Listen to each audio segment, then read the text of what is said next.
Hello everybody, this is CBSE Science classes for class 10th and it is our part number 16 of chapter number 4 carbon and its compound. और इस part में हम आपके पढ़ने वाले हैं सोप एंड डिटर्जेंट्स के बारे में। आपके जो सोप होते हैं और डिटर्जेंट्स होते हैं वे किस तरह से कार्य करते हैं और किस तरह से गंदगी को साफ करते हैं, उसी को हम इस पार्ट में पढ़ने वाले हैं। और इस चैप्टर में ये एक बहुत इम्पोर्टेंट टॉपिक है, इससे हमेशा एक ना एक कम से कम एक क्वेश्चन जरूर इस चैप्टर से पूछ लिया जाता है। तो आप इस टॉपिक को बहुत अच्छे से लर्न कर लें और इसको अपने बोर्ड एग्जाम्स के लिए तैयार कर लें, ठीक है। और साथ ही एक रिक्वेस्ट है आपसे कि यदि आप चैनल पर नए हैं, आपने सब्सक्राइब नहीं किया है तो चैनल को ज़रूर सब्सक्राइब कर लें और बेल आइकन को भी दबा लें ताकि आने वाले वीडियो की नोटिफिकेशन आपको तुरंत मिल पाए। तो चलिए शुरू करते हैं। और इसमें सबसे पहले आपकी एक एक्टिविटी दी गई है, एक्टिविटी 4.10। तो इसमें क्या दिया गया है, take about 10 ml of water each in 2 test tube. आपको 2 टेस्ट ट्यूब लेनी है और दोनों में 10 ml पानी लेना है। Add a drop of oil, cooking oil, to both the test tube and label them A and B. तो आपको दोनों टेस्ट ट्यूब में 1-2 बूंद किसकी डालनी है, ऑयल की डालनी है। आपके जो कुकिंग ऑयल होता है, खाना बनाने का तेल, उसकी आप 1-1 बूंद दोनों में डाल सकते हैं, ए और बी टेस्ट ट्यूब में।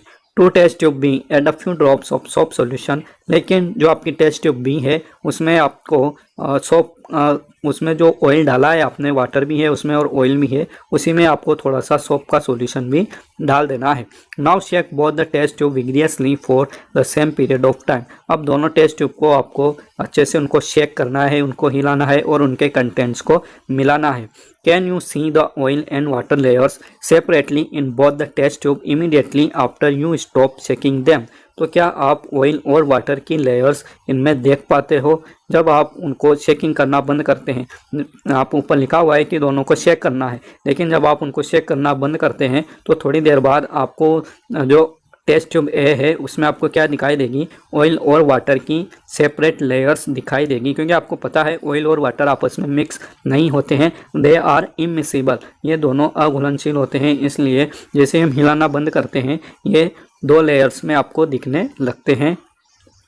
Leave the test tube undisturb for some time and observe. अब थोड़ी देर उनको आपको अनडिस्टर्ब छोड़ देना है, उनको हिलाना डुलाना नहीं है। Does the oil layer separate out, क्या आपकी ऑयल लेयर बिल्कुल अलग यहाँ पर दिखाई देती है। In which test tube does this happen first. तो किस टेस्ट ट्यूब में आपको ऑयल और वाटर की अलग अलग लेयर साफ साफ दिखाई देगी। तो यहाँ पर यह बिल्कुल स्पष्ट है कि जिस टेस्ट ट्यूब में आपने सोप मिलाया है, बी वाली टेस्ट ट्यूब में, उसमें आपको क्या दिखेगा, जो लेयर्स हैं वो बिल्कुल क्लियर नहीं दिखाई देगी, क्योंकि सोप क्या करता है, ऑयल और वाटर को मिलाने का कार्य करता है, ठीक है। तो यहाँ पे आपको जो हमारा एक्शन होता है, क्लींजिंग एक्शन जिसे हम कहते हैं सोप का, वो समझ में आना चाहिए कि सोप और जो वाटर के मॉलिक्यूल्स होते हैं, ऑयल के मॉलिक्यूल्स होते हैं, ये आपस में किस तरह से मिलते हैं, ठीक है।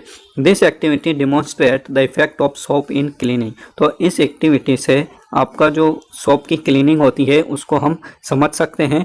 Most dirt is oily in nature and as you know oil does not dissolve in water.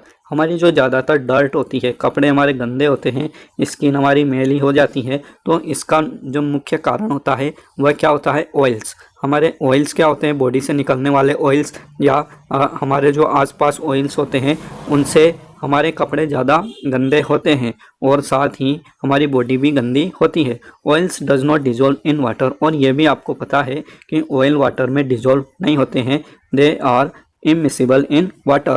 The molecules of soap are sodium और potassium salt of long chain carboxylic acid.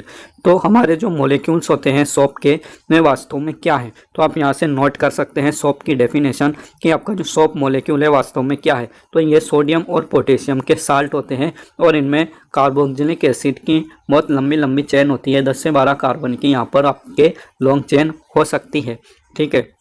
इसको हमने पिछले पार्ट में भी देखा था और आप यहाँ पर भी देख सकते हैं कि आपके किस तरह से इसमें सोप मॉलिक्यूल में एक लंबी चेन होती है और साथ ही एक आपके आयोनिक पार्ट होता है जिसमें आपके COONA होता है, यानी कि यहाँ पर सोडियम और COO दोनों आपस में जुड़े होते हैं, ठीक है। इसको हम कहते हैं पोलर पार्ट और इसको हम कहते हैं नॉन पोलर पार्ट, ठीक है। इसको हम आगे अभी और डिस्कस करने वाले हैं।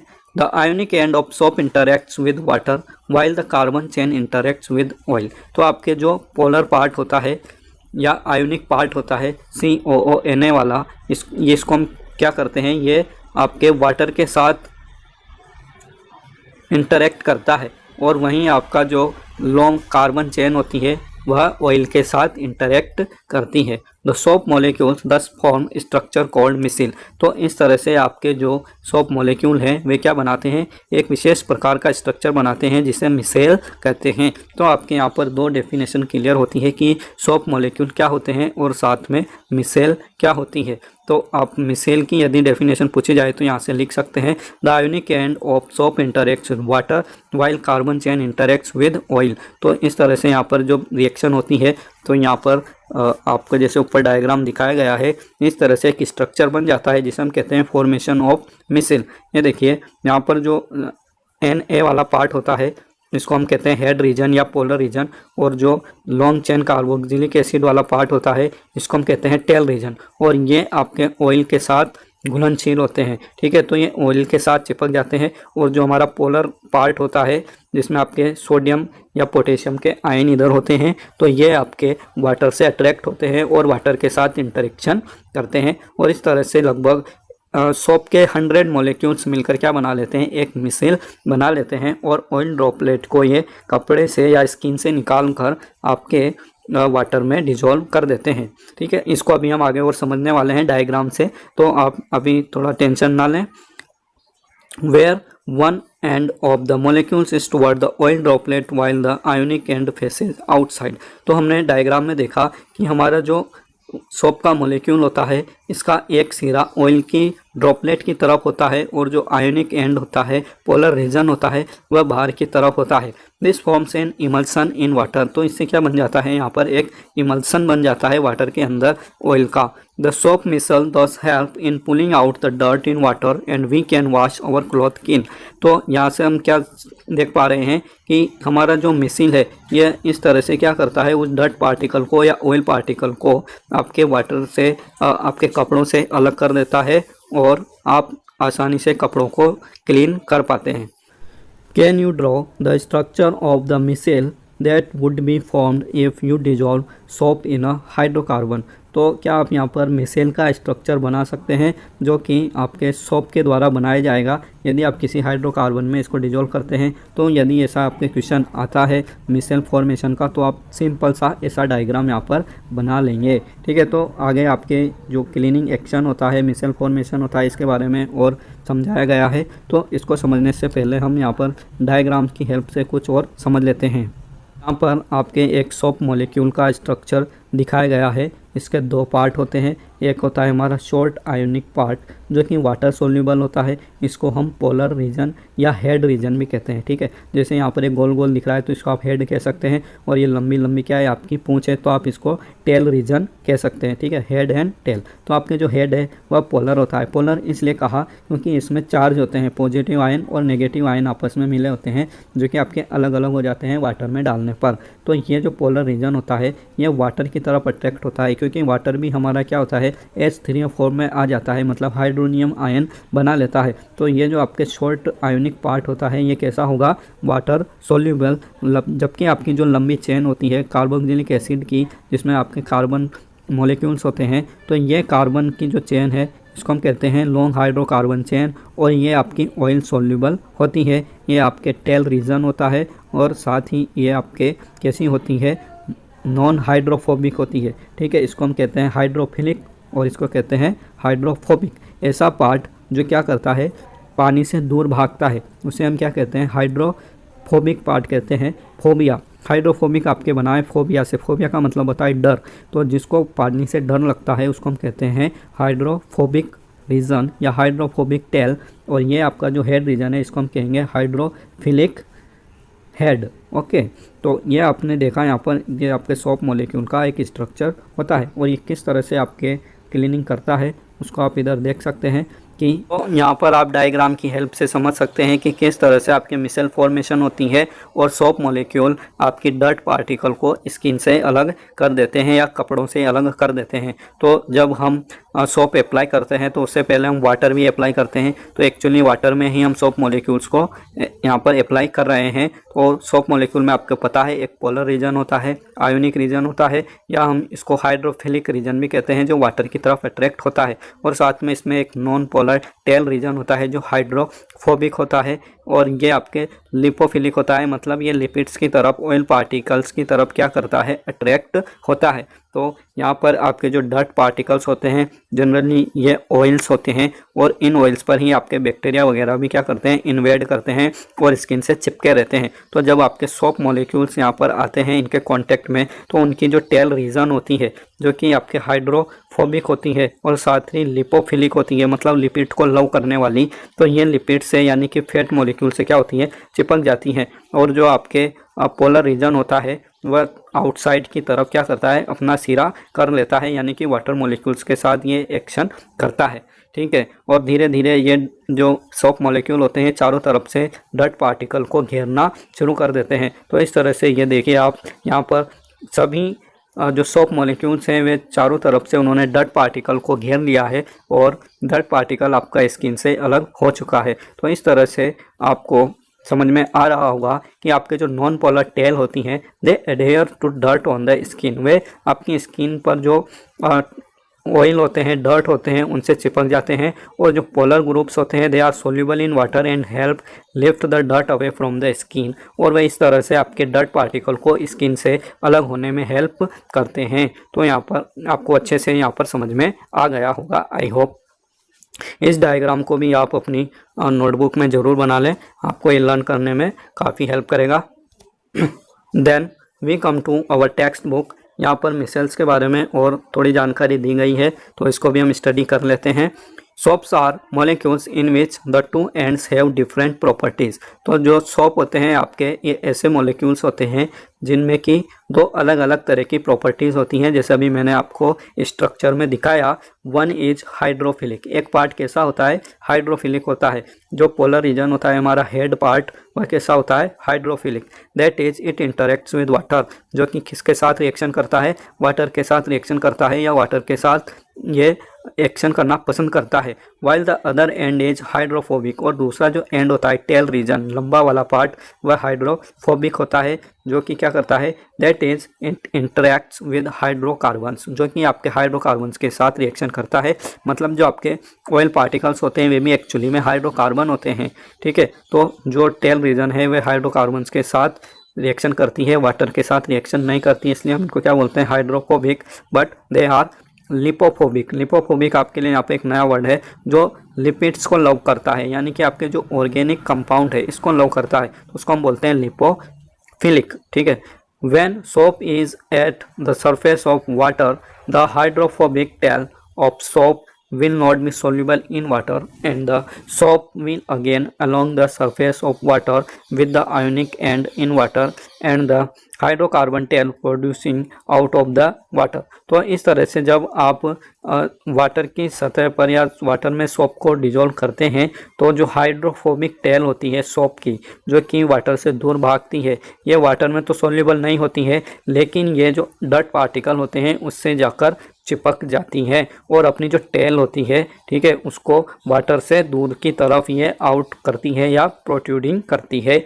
Inside water these molecules have a unique orientation that keeps the hydrocarbon portion out of the water। तो वाटर के अंदर ये मॉलिक्यूल्स होते हैं सोप मॉलिक्यूल्स, एक यूनिक ओरिएंटेशन में वहाँ पर जमते हैं, धीरे धीरे ये डर्ट पार्टिकल से चिपकते हैं और जो आपके हाइड्रोकार्बन पोर्शन होता है उसको ये पानी से बाहर निकालने में हेल्प करते हैं। 10 cluster of molecules in which the hydrophilic tails और in the interior of the cluster and the ionic ends are on the surface of the cluster. तो इस तरह से यहाँ पर कुछ क्लस्टर बन जाते हैं। क्लस्टर का मतलब होता है समूह, ठीक है। तो एक ही जैसे जो चीज़ें होती हैं, जैसे बहुत सारे मिसल बन जाते हैं, तो उन सभी के समूह को हम क्या कहते हैं, यहाँ पर क्लस्टर कहते हैं, क्लस्टर ऑफ मिसल्स। तो ये जो क्लस्टर होते हैं जिनमें हाइड्रोफोबिक टेल क्या होती है, इंटीरियर की तरफ होती है, मतलब डर्ट पार्टिकल्स की तरफ होती है, और जो आयोनिक एंड्स होते हैं, पोलर रीजन होते हैं, हेड पार्ट होते हैं, वो सरफेस की तरफ आपके क्या करते हैं, क्लस्टर बना लेते हैं, इकट्ठे हो जाते हैं। This formation is called a missile. तो इस तरह से जो फॉर्मेशन बनती है उसे हम क्या कहते हैं, मिसिल कहते हैं। जैसे कि आप यहाँ पर डायग्राम में देख पा रहे हैं, बार बार मैं आपको यही समझा रहा हूँ कि जैसे कि यहाँ पर डायग्राम में दिख रहा है कि हाइड्रोफिलिक एंड जो होता है, ठीक है, हाइड्रोफिलिक यानी वाटर को लव करने वाला, ये आपके सरफेस की तरफ यानी वाटर की तरफ आपके क्या करते हैं, ओरिएंटेशन करते हैं, अपना सिरा उधर घुमा लेते हैं। जबकि जो हाइड्रोफोबिक एंड होता है वह डर्ट पार्टिकल या ग्रीस की तरफ अट्रैक्ट होते हैं और इस तरह से अपना ओरिएंटेशन कर लेते हैं, अपने आप को घुमा लेते हैं, ठीक है। और इस तरह से ये बहुत सारे एक साथ चिपकते जाते हैं और क्या करते हैं, डर्ट पार्टिकल को स्किन से या क्लॉथ की सरफेस से अलग कर देते हैं, ठीक है। तो यही कुछ यहाँ पर समझाया गया है, इसको आप अपनी और आसान भाषा में यहाँ पर लिख सकते हैं। Soap in the form of a micelle is able to clean. तो जो हमारा सोप होता है मिसल के रूप में, ये साफ करने के लिए सक्षम होता है। Since the oily dirt will be collected in the centre of the micelle, क्योंकि जो आपकी ऑयल होती है, ऑयल पार्टिकल कहाँ जाती है, आपके मिसल के सेंटर में आ जाती है,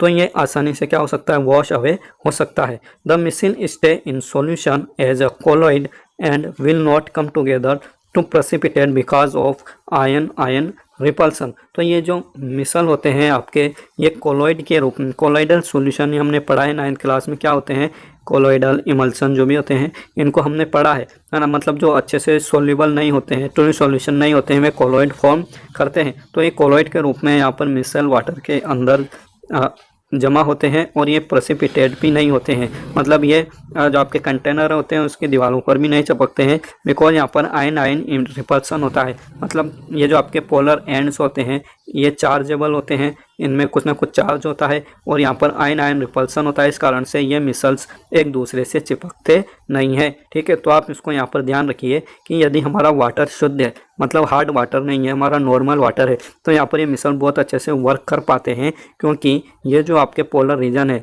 जो कि आपके बाहर की तरफ आपको दिखाई दे रहे हैं, हेड पार्ट, ये आपके पोलर होते हैं और ये दूसरे मिसल से चिपकते नहीं हैं। वरना क्या होगा कि यदि ये मिसल दूसरे मिसल से चिपक जाएंगे तो वहाँ पर एक कोगुलेशन हो जाएगा, यानी सभी ऑयल मिलकर एक बहुत बड़ा क्या कर लेंगे, थक्का बना लेंगे, ठीक है, और वहाँ पर और ज़्यादा गंदगी कपड़ों से चिपक जाएगी। तो इस तरह से आपका जो नॉर्मल या क्लीन वाटर होता है वह वाटर आपके अच्छे से क्लीनिंग कर पाता है। लेकिन अभी आगे हम देखेंगे कि जो हमारे हार्ड वाटर होते हैं जिनके अंदर पोटेशियम, कैल्शियम के सल्फेट या साल्ट मिले होते हैं, वहाँ पर ये पोलर रीजन क्या होता है, ये अपना पूरा काम नहीं कर पाता है, क्योंकि वे साल्ट इनके साथ चिपक जाते हैं। तो यहाँ पर जो मिसल होते हैं वे भी आपस में चिपक जाएंगे और कोगुलेशन होगा और अच्छे से सफाई नहीं हो पाएगी और साबुन अच्छे से यहाँ पर झाग भी नहीं दे पाएगा। Thus the dirt suspended in the micelle is also easily rinsed away. तो इस तरह से जो आपकी डर्ट होती है जो कि मिसल के रूप में वाटर में सस्पेंडेड होती है, इसको हम आसानी से रिंस कर सकते हैं, पानी में डालकर इसको हम झकोल लेते हैं और इसको बाहर निकाल देते हैं। The soap micelle are large enough to scatter light. और सोप मोलिक्यूल काफ़ी बड़े मोलिक्यूल होते हैं और ये लाइट की स्कैटरिंग कर सकते हैं, यानी आपको यहाँ पर टिंडल इफेक्ट इसमें दिखने को मिल सकता है। Hence soap solution appears cloudy. इस कारण से आपका जो सोप का सॉल्यूशन होता है वह आपको क्लाउडी दिखाई देता है, दूधिया रंग का दिखाई देता है, ठीक है। देन यहाँ पर एक एक्टिविटी है, activity 4.11। Take about 10 ml of distilled water or rain water and 10 ml of hard water from a tube well or hand pump in separate test tube। तो आपको यहाँ पर दो तरह के वाटर सॉल्यूशन लेने हैं। एक तो आपको डिस्टिल वाटर लेना है, बिल्कुल शुद्ध जल लेना है जो कि आपके रेन वाटर का होता है। रेन वाटर से आपके जो डायरेक्ट कलेक्ट किया हुआ वाटर होता है वह डिस्टिल वाटर होता है कुछ हद तक, ठीक है। बिल्कुल डिस्टिल या बिल्कुल 100% प्योर हम उसको नहीं कह पाते, लेकिन वह कुछ हद तक क्या होता है, डिस्टिल वाटर होता है। तो हमने यहाँ पर क्या लिया, 10 ml डिस्टिल वाटर लिया और 10 ml हार्ड वाटर लिया जो कि आपके ट्यूबवेल से या हैंड पंप से आपको मिलता है। ऐसा पानी जो थोड़ा बहुत खारा होता है जिसमें साल्ट मिले होते हैं उसे हम क्या कहते हैं, हार्ड वाटर कहते हैं। तो ये 2 टेस्ट ट्यूब में हमने ले लिया। Add a couple of drops of soap solution to both. अब हम क्या करेंगे, इन दोनों में क्या मिलाएंगे, सोप सॉल्यूशन मिलाएंगे। दोनों टेस्ट ट्यूब में हमें सोप सॉल्यूशन थोड़ा थोड़ा मिलाना है। Shake the test tube vigorously for an equal period of time and observe the amount of form. तो दोनों टेस्ट ट्यूब को आपको अच्छे से विग्रेसली तेज़ी के साथ इनको हिलाना है, शेक करना है, और फिर जो उनमें झाग बनते हैं, फॉर्म बनता है, उसको थोड़ा आपको ऑब्जर्व करना है। In which test tube do you get more foam. तो किस टेस्ट ट्यूब में आपको ज़्यादा फॉर्म दिखाई देगा, तो ये ऑब्वियसली आपको पता होगा कि जहाँ पर नॉर्मल वाटर होता है, डिस्टिल वाटर होता है, अच्छा वाटर होता है, वहाँ पर साबुन ज़्यादा झाग देते हैं। लेकिन जो हार्ड वाटर होते हैं, जहाँ खारा पानी होता है, वहाँ पर साबुन आपके झाग नहीं देते हैं, और साथ ही जो आपके डर्ट पार्टिकल होते हैं वे स्किन से चिपक जाते हैं। In which test tube do you observe a white curdy precipitate. तो किस टेस्ट ट्यूब में आपको वाइट कर्डी प्रेसिपिटेट, जैसे कि आपका दही होता है उस तरह से आपको एक प्रेसिपिटेट उसमें दिखाई देगा, अवक्षेप की जैसे टेस्ट ट्यूब में वो जम जाएगा, क्योंकि वहाँ पर सोप मॉलिक्यूल्स का क्या हो जाता है, कोगुलेशन हो जाता है, थक्का जम जाता है, और आपको दही की तरह वहाँ पर जमाव दिखाई देता है। If hard water is not available in your locality, prepare some hard water by dissolving hydrogen carbonate, sulfate, chlorides of calcium और मैग्नीशियम in water। तो यदि आपके पास हार्ड वाटर नहीं अवेलेबल है, तो हार्ड वाटर बनाने के लिए आप क्या करेंगे, आप कैल्शियम या मैग्नीशियम के सल्फेट, जैसे आपके कैल्शियम हाइड्रोजन कार्बोनेट होता है, मैग्नीशियम कार्बोनेट होता है, calcium carbonate, calcium chloride, calcium sulphate, या मैग्नीशियम क्लोराइड, मैग्नीशियम सल्फेट, ऐसी इम्प्योरिटीज़ हम उसमें मिला देते हैं, तो क्या बन जाता है, हमारा हार्ड वाटर बन जाता है। जो एक्टिविटी दी गई है इसको हम अभी और समझ लेते हैं कि किस तरह से हार्ड वाटर क्लीनिंग एक्शन में आपके प्रॉब्लम क्रिएट करता है। Have you ever observed while bathing that foam is formed with difficulty and an insoluble substance scum remains after washing with water। तो कभी आपने नहाते समय क्या ये ऑब्जर्व किया है कि आपको साबुन जो है उसको अप्लाई करने के बाद फॉर्म देने में, झाग देने में प्रॉब्लम आ रही है, मतलब झाग ज़्यादा नहीं बन पा रहे हैं, और आपकी स्किन पर एक इनसॉल्यूबल पदार्थ, स्कम जैसा है ना, मटमैला पदार्थ आपकी स्किन पर जम जाता है, और उसको आप वाटर से आसानी से साफ नहीं कर पा रहे हैं। This is caused by the reaction of soap with the calcium and magnesium salt which causes the hardness of water. तो ऐसा इसलिए हो रहा है क्योंकि उस वाटर के अंदर कैल्शियम और मैग्नीशियम के साल्ट मिले हुए हैं, जैसे हमने ऊपर देखा, कैल्शियम क्लोराइड, कैल्शियम सल्फेट, या मैग्नीशियम क्लोराइड, मैग्नीशियम सल्फेट जैसे वहाँ पर साल्ट यदि वाटर के अंदर होते हैं, तो ऐसे वाटर को हम क्या कहते हैं, हार्ड वाटर कहते हैं। ठीक है, और ये जो कैल्शियम और मैग्नीशियम के साल्ट होते हैं, ये हमारे सोप मॉलिक्यूल्स के साथ रिएक्शन कर लेते हैं और उनकी पोलैरिटी को ख़त्म कर देते हैं, और इस तरह से वे वाटर से अच्छे से रिएक्शन नहीं कर पाते हैं और झाग नहीं बन पाते हैं। Hence you need the use a large amount of soap. तो आपको क्या करना पड़ता है, यहाँ पर ज़्यादा मात्रा में साबुन यूज करना पड़ता है। This problem is overcome by using another class of compound called detergents as cleaning agent. तो ये जो प्रॉब्लम है हमारी, इसको ओवरकम करने के लिए हम क्या करते हैं, दूसरे तरह के कंपाउंड्स को यूज करते हैं, जिसे हम क्या कहते हैं, डिटर्जेंट कहते हैं, जिसे हम सर्फ कहते हैं कॉमन भाषा में। ठीक है, तो हमारा जो सर्फ या डिटर्जेंट होता है, ये हमारे हार्ड वाटर के साथ कोई प्रॉब्लम क्रिएट नहीं करता है, और उनमें आसानी से क्या करते हैं, सफाई करते हैं, और अच्छे से क्लीनिंग एजेंट के रूप में हम इनको यूज कर सकते हैं। Detergents are generally sodium salt of sulphonic acid और अमोनियम साल्ट विद क्लोराइड्स और ब्रोमाइड आयंस ETC। तो हमारे जो डिटर्जेंट होते हैं वास्तव में क्या होते हैं, they are generally sodium salt of sulphonic acid. तो इसका आप यहाँ पर डायग्राम देख पा रहे होंगे कि हमारे जो डिटर्जेंट्स होते हैं ये क्या है, सल्फोनिक एसिड्स के साल्ट हैं या फिर अमोनियम के साल्ट होते हैं, और इनके साथ क्लोराइड या ब्रोमाइड आयंस भी जुड़े होते हैं। Both have long hydrocarbon chain, और इनमें क्या होती है, लॉन्ग हाइड्रोकार्बन चेन भी होती है। और इसको आप यहाँ पर और अच्छे से देख सकते हैं, स्ट्रक्चर ऑफ कॉमन डिटर्जेंट यहाँ पर दिया गया है। तो ये हमारा सोडियम एंड डोडिसाइल बेंजीन सल्फोनेट होता है। ठीक है, इसमें सोडियम भी है और ये सल्फोनेट है। ठीक है, बेंजीन के साथ जब आपके सल्फेट जुड़ जाता है तो हम इसको क्या कहते हैं, बेंजीन सल्फोनेट कहते हैं। ठीक है, हमारी बेंजीन रिंग है, इसमें 3 डबल बॉन्ड है, 6 कार्बन मॉलिक्यूल्स होते हैं 6 कोनों पर, और ये आपके साथ में क्या जुड़े हुए हैं, SO3 मॉलिक्यूल यानी कि सल्फोनिक एसिड। ठीक है, अगर Na की जगह H होता तो वे हमारा होता सल्फोनिक एसिड, तो इसको हम बोलते हैं सोडियम एंडोडिसाइल बेंजीन सल्फोनेट। ठीक है, और इस यदि बेंजीन एब्सेंट होता है तो हमारा जो सिंपल स्ट्रक्चर होता है वो होता है सोडियम एंडोडिसाइल सल्फेट। ठीक है, तो इस तरह से आप यहाँ पर स्ट्रक्चर को नोट कर लें और इसको थोड़ा लर्न कर लें, क्योंकि एग्जाम में कई बार सोप और डिटर्जेंट के मॉलिक्यूल के बारे में पूछ लिया जाता है, तो आप इसको थोड़ा लर्न करके रखें। ओके, तो आपने देखा कि both have long hydrocarbon chain, दोनों में आपके लॉन्ग हाइड्रोकार्बन चेन होती है। The charge end of these compounds do not form insoluble precipitate with the calcium and magnesium ions in hard water।